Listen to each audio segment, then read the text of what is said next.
3:14 a.m., November 9th, 1872. A flickering gaslight, a stable hand's mistake, and a city about to burn. The air in downtown Boston was already thick with the scent of coal smoke and the chill of approaching winter. But that morning, a new, terrifying aroma began to drift through the pre-dawn quiet, the acrid smell of burning wood, of something far too large to ignore. It started in a commercial building on Kingston Street, a hub for dry goods and textiles. A stable hand, perhaps too tired, perhaps too careless, left a gas jet burning near some highly flammable materials. It was a tiny spark, an almost insignificant oversight, but its consequences would be catastrophic. Within minutes, the flames were out of control, leaping from the first building to its neighbors. Boston, like many cities of its era, was a tinderbox. Buildings were constructed closely together, often with wooden frames and roofs, perfect fuel for an inferno. The alarm was raised, and the city's fire department sprang into action.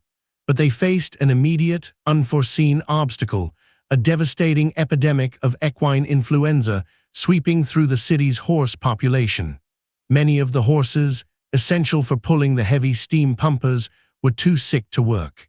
This wasn't just an inconvenience, it was a crisis. Firefighters, desperate to reach the blaze, had to literally haul the enormous steam engines by hand through the cobbled streets. A Herculean effort, but one that cost precious, irreversible minutes. And then another cruel twist of fate. That Sunday morning, the city's water supply was undergoing routine maintenance. The water pressure, already a challenge in an expanding city, was unusually low. It was like fighting a dragon with a leaky garden hose. The fire raged unchecked, fueled by the wind and the dense commercial buildings filled with flammable goods. It was a terrifying spectacle, illuminating the pre-dawn sky with an orange glow that could be seen for miles. Boston was under siege by its own architecture. As the day wore on, the fire consumed block after block. Merchants watched in horror as their livelihoods vanished into ash. Homes, businesses, entire city blocks disappeared, leaving behind only smoldering ruins and the skeletal remains of iron structures. The fire departments from surrounding towns, like Salem and Providence, rushed to Boston's aid. But a critical incompatibility emerged. Their fire hoses didn't fit Boston's hydrants. Another agonizing delay, another layer of frustration and helplessness. By Saturday night, the fire had destroyed 776 buildings, covering 65 acres.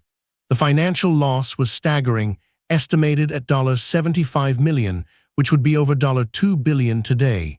It was a wound that would take years, even decades, to heal. Yet amidst the chaos and despair, stories of incredible bravery emerged. Firefighters, civilians, even sick horses pushed past their limits. Many citizens risked their lives to save neighbors, retrieve valuables, or simply assist the overwhelmed fire crews. The Great Boston Fire of 1872, often overshadowed by the Chicago fire the year before, was a pivotal moment.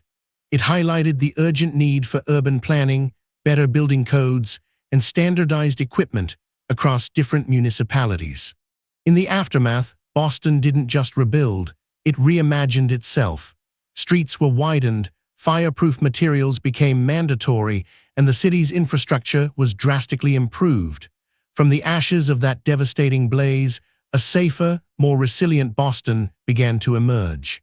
It was a testament to human resilience, but also a stark reminder of how fragile our grand designs can be in the face of nature's fury or even a simple, tragic human error.